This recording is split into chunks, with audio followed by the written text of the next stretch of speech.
If your garage looks like this, you might have a project car. This is ridiculous.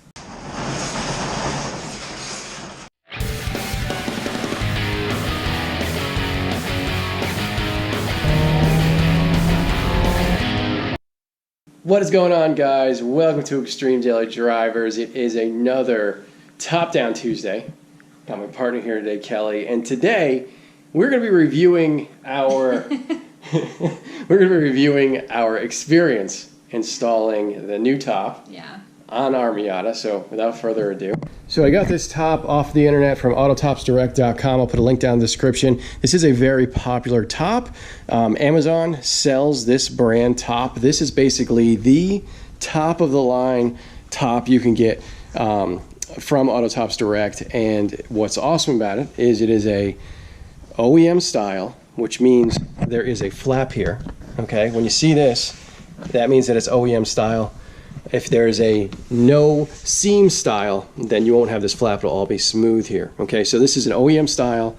This is a no zip, which means the glass rear window does not have a zipper around it. Okay, and when you put the top down, the glass just folds away down to the package tray. So anyway, guys, I apologize for the really long verbal explanation of what kind of top this is on this car, but as I was just telling Kelly, there are so many different tops you can get for Miatas that I'm trying to be as clear and as concise as possible for you guys so you guys know exactly what's on this car. Once again, link down in the description. I'll also put the links down for the Amazon versions, which some of them come with a rain rail, some don't come with a rain rail, some of them come with the zipper glass rear window, some of them don't, some of them come with a plastic window. There are a lot of different variances, and there's a lot of different prices that come along with those things. So check out the links down below, do a little shopping.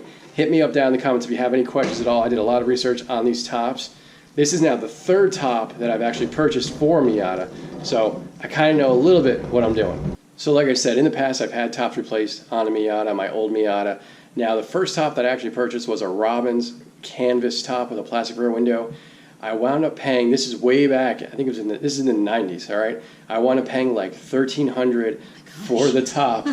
Yeah, for the top and have it installed, and it came with a new rain rail. So it was like $1,300. It was a ton of money for me at the time, but I wanted that nice new top because I had a crappy one with a really terrible plastic rear window. And that top totally let me down, man. I lived in New Jersey at the time. The thing lasted about 3 years before it started actually like showing like whiteness on the bows, almost like stress whitening. It just turned to crap. It didn't like being in cold weather. I didn't really like the top all that much. It didn't fit the car all that well either when I got it back from the installer. So I wound up replacing that with something extremely similar to this. Actually got one from Cabrio World with all the same bells and whistles that are on this car. I got that one for, I think, right around $500, $600, and I paid it was really cheap. It was like $375 to have it installed. So anyway, I just wanted to give you guys a little bit of an idea of how much it may cost you if you decide to pay somebody to do this. And you're going to find out in about 2 seconds whether or not it's actually worth doing yourself or paying someone to do it for you. So anyway, enough about my past experiences. Let's talk about the experience that we had yesterday installing this top. So Kelly and I started this right around About 12:30 in the afternoon. 12:30, and I watched a ton of YouTube videos before attempting this. Again, it's my first time ever doing this. Kelly's first time too. And we had a frame that had a very, very, very torn up. So torn up that it really didn't give us much information at all as far as removing it and then having that information when installing a new one. So we cut that off, and after watching a ton of YouTube videos, and like I said, most of them are just, they're terrible, right? Yeah, they're really, you can't see Holy with cow, the camera, guys. and they're not like explaining things well. I mean, it's a hard thing to explain, but at the same time, you know, use better lighting. Use better lighting. Show all the steps, not just a couple of the steps. Oh my God, they were terrible. Yeah, not good. So one of the reasons we needed the YouTube directions were that our top came with no direction. Unfortunately, I didn't realize that until yesterday. Because I was going to do like a whole unboxing and this whole bit. And then when we unboxed it, we realized there were no directions. So that was disappointing to say the least. So we had a torn out top. We didn't have directions. We had some really bad YouTube videos. And I did find one that I thought was the best kind of chance for us. Yeah. And that was installing the top while the frame was in the car. So even though we didn't have the frame actually on the car, and some people say it's best to install the top while the frame is off the car, yeah. I wanted to install the frame to make sure that it fit. Well, it seems like it makes sense to put the frame on and then we didn't know what we were missing too. There were parts of the frame that we were missing, and we didn't know what we were missing. So that was interesting to say the least. Yeah. So anyway, that's the attempt we made. Went ahead and we stripped the frame down, cleaned it up, put it on the car, and we started from there. So while doing this, our goal was to film the installation. Yes. And we were probably 10, 15 minutes into it? Yeah, very early on into this installation. Very early on, a decision was made not to film it. It was a struggle from the get-go. And it was a great decision, wasn't it? It was a very good decision. Actually, it would have made a lot of money maybe on YouTube because it was not a good situation. It was, I've been telling everybody who wants to listen, the most difficult thing I've ever done to a car, from the standpoint that every single step was a huge struggle. And it wasn't really because we didn't have tools. We had all the right tools. It wasn't because our product was messed up. It wasn't because we had broken stuff. Everything it was fit just right. It was just, dude, hard work. Oh my God, it was terrible. So the question at the beginning of this video, whether you should pay somebody for this, please pay somebody. There are things that are worth paying for, and this is one of them. You will never hear me say in this channel to pay somebody to do something for you. This you should pay somebody to do. Pay somebody to do this for you. I'm telling you right now. It's tough, man. Holy cow. So a lot of times we do things on this channel for the first time. Yeah. We installed a gas tank a couple weeks ago, first time. Yeah. We installed a roll bar a couple weeks ago, first time. Yeah. Never done that before. Yeah. We never installed top before. Okay? But I would install a gas tank again in 2 seconds. Yes. I would install a roll bar again in 2 seconds. I would work on the engine again in 2 seconds. We would be able to do it in half the time too, right? I'd be able to switch a gas tank out now in like 3 hours. Yeah, that was really easy compared to what we went through yesterday. Dude. And dropping that back end too, I mean, that was hard when we did that for the gas tank. Yeah, that wasn't bad. But this was, I'm telling you right now, if I had to do a top tomorrow, it would still take me 10 hours. Yeah. There's no way around it. It was terrible. It was really hard. It was very hard. Several broken nails. Yeah, Kelly broke a nail 3 times. Several temper tantrums. But you know what kept us going was the finished product. The car looks like a complete car. I really cried when it was done. From exhaustion and just how much better it looks. Yeah, I mean, it's kind of like the piece that's been missing this whole time, and now the car is complete. It looks fantastic. Now, keep in mind, and we will say, this top actually isn't 100% done. There is some adhesive that needs to be going on right here on each corner that, it's actually my fault for not doing better research, but I didn't have the glue on hand, so these look a little off. We'll fix that. That's no problem. It's just an adjustment that needs to be made. You may notice that there's no window stripping that goes around here. The window seals, 3 pieces that go in here. We actually only have 3, and they're kind of in bad shape, so we're going to actually look to replace those. So those are missing. We're not putting the top down right now. You may say, hey, put the top down, and we'll make sure the glass clears the roll bar. As far as I can tell, the glass clears the roll bar, and we had it up and down a couple times yesterday. Yeah. Should work, no problem, but when you get one of these new tops and you put it on, it's so tight. It's tight as a drum, and hear that? So anyway, it's tight as a drum, so it has to relax a little bit before you can actually lower it down. So we're waiting for that to happen. There's some adjustment that needs to go on over here as well. You can see on my side, it's a little tight over there. So we've had this thing latched for a couple hours now, and it'll smooth out, and it will also loosen up over time. And once we get a nice warm day too, we'll put it out in the sun, and this thing should look awesome. So guys, if you have questions, I know everybody's dying right now to ask, what was the hardest part? What gave you trouble? What was the big challenge?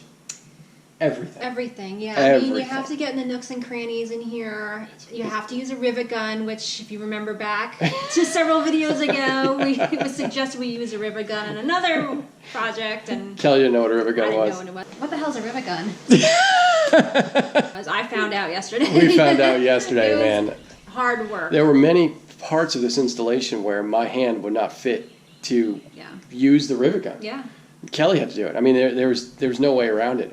You need 2 people. If you're going to do this, dude, get 2 people to help. You cannot do this by yourself. I want to meet the person who can just whip these things out, because it is...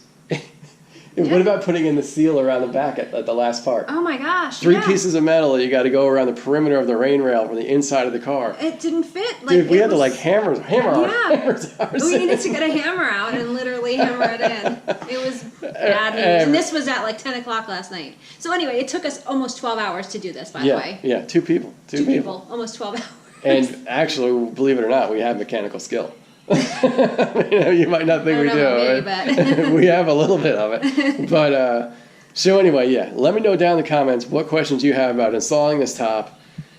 For years I read about how difficult it is, how much of a challenge it is, how it's worth paying somebody to do. Yeah. And back when I read those comments, I was new to this. This was new to me, working on cars. You know what I mean? Over the years, I'm much more experienced now. So I thought, putting on a top, how hard could it be? Yeah, I mean, you built a whole Prelude. We built that thing. How hard can a top be? How hard can a top possibly be, right? It's hard. Pay somebody. Pay somebody to do it, man. Pay somebody to do it. It is awful. And don't ask me if I want to do it. You're not paying me. I'm not taking your money. Yeah. I'm not doing that. So anyway, down in the comments, let me know what you guys think about installing a top. If you've done it before, the challenges that you had. If you have questions about doing it yourself. And please don't tell us it looks terrible, because that'll break my heart. It doesn't look terrible. If you tell us that, you're lying. It doesn't look terrible. It will break my heart. All right, guys. So that's what's going on with the top. Now, I want you to know that we haven't been totally lazy with our little week off that we had. We actually have been doing some stuff. So I made a junkyard run, because this was the guy we were working with. I hope this purple is showing up on camera, because this thing is so faded that it's straight up purple. It's so crazy. Now, it doesn't have any rips or anything like that. There's actually nothing wrong with it, but it is pretty purple. I was going to go ahead and dye this, but I found this guy at the junkyard for $7, man. They basically gave me this stuff for free, and it was a pretty sweet score. So that's what's going to be going back in the Miata. I took this door panel apart. If you guys have done this, I'd love to hear how you do it, because there's a whole bunch of different ways to kind of do it. And I'm thinking this one is kind of a poor attempt, but I had some vinyl laying around the house and I just wanted to give it a shot. So what I did was, this was the door card that goes on the driver's side. It was in really terrible shape. This was the vinyl that was covering it, and it has some really cheesy degraded foam on the back of it. You can see there. And what I did was I pulled this off and I made a template, and I had vinyl laying around, like I said, and I made this guy. So this really should just kind of install over that cardboard, but it is going to be missing that foam. And I was going to go to the fabric store and try to find something that's very similar to this. But after doing some reading, I read that people actually leave this on the door card and then just put their vinyl right over it. And they do it with staples, not glue. So let me know down in the comments if you guys have any experience doing that. So another thing Kelly and I have been doing is we've actually been putting these headlights together. So if you guys remember, way back in the day, I actually showed it in a video, but we got these headlights for Christmas, actually, right? Yeah, I think so. And what they are is they are E-code H4 headlights. So what that means is that the bulbs are actually interchangeable in these. The OEM Miata lights, if they burn out, you replace the whole lens. In this case, we'd only have to change the bulb out. And the way the reflector works on these, it throws off a real nice light pattern on the road. I had these in my old Miata. They work great. We got some Philips Night Vision H4 bulbs in there now that used to be in my XB, and they are going to be awesome. So we've got this all cleaned up. I trim painted all this plastic on here. I had to get all these from the junkyard, if you guys remember. They turned out looking really sweet. And then the lids, I got these from Combination Junkyard, Combination TJ, hooked them up with the engine, and just stuff we found around, and sanded it down, hit it with some primer, and they're gonna look awesome, man. Ready for paint. Also cleaned up the mirrors, installed those, and as you guys can see, I already have a scratch on it from last night when we were hustling around here, trying to get things organized, but that'll be fine. I'll just hit that up with some more primer, but for the most part, these guys are ready to go on both sides. The car's really starting to look like something. All right, and one last thing that we've been doing. We've been pulling dashboards, man. Now, we haven't cleaned, but we did pull the dash. In doing so, somehow, actually I'm not sure exactly how this happened, but somehow we put a crack in the windshield over there. I don't know if you can see that, but Yeah, I'm not exactly sure how that happened, man. But yeah, if you ever pulled the dash on one of these cars, it's not really hard to do. It's just kind of annoying, and there's always a one bolt or something that is hooked as you're pulling, and it can get a little frustrating, but not too bad. And everything works in the HVAC stuff as far as the flapper doors, open and close nice. Everything looks good there. Everything just needs to be cleaned. One thing I want to tell you guys, if you are thinking about doing a conversion, which is actually what we're doing, down on the floor, it's flipped upside down, but this is the 90 to 93 dashboard. These dashboards do not come with an airbag in the passenger seat. The wiring on them is very simple, okay? If you get a 94 to 97 dashboard like I have here, and this is actually what's going to be going in the car because it doesn't really have too many cracks in it. If you get one of these dashboards, you have to transfer over the wiring harness. Okay, so the wiring harness for the 94 to 95, which is this here, all right, it's got a lot of extra crap on here that doesn't actually work with the 90 to 93 wiring harness. So you have to transfer it over, which I did. I went ahead and zip tied it along the brace there. That's why it's not really all that visible right now, but it's in there. This dash is going to be going in sooner rather than later. There are a couple other things we have to take care of before we actually install the dash. I might actually clean the carpet too while we're at it. So anyway, guys, that's it for today's video. We apologize for all the talking. We rarely do these types of videos, but in this case, it was totally necessary. It was totally necessary. We weren't going to be filming anything yesterday. No, it was a very angry day. But it got done, and it looks awesome. It really, that was what kept on pushing us forward. Right. We knew the outcome was going to be worth it. Yeah, it looks amazing. So next week, Kelly's going to be doing the brakes. Oh, I'll be helping, but she's going to be doing it. So stay tuned for that. We will be filming every second of it. Oh, boy. Who knows? Maybe it'll be hilarious. I'll probably break some more nails. So anyway, guys, hit that like button. Please subscribe. And ring that bell. Ring that bell, and we'll see you next week. Bye, guys. Later.